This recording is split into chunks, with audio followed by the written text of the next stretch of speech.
Desktop area. Ano lang muna? Yung mga toner po namin is puno naman.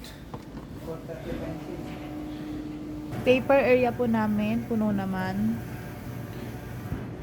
Computer area po namin. Molder area po namin, ng button pin. Button pin cutter po namin. Po yung mga print namin. May ongoing po na printing. Yung mga calling card po. Ito naman po sa area na to. Yung production area po. Makalat po dahil po may pinaproduction po kami. 2,500 na button pin. Ito po yung mga stock. Puno naman po. Ito po yung sa ID natin. Puno naman po yung stocks. Ito po yung pending rack po namin. Dito po sa area na to is malinis naman. Dito po sa area ng plaque, ito po yung mga samples.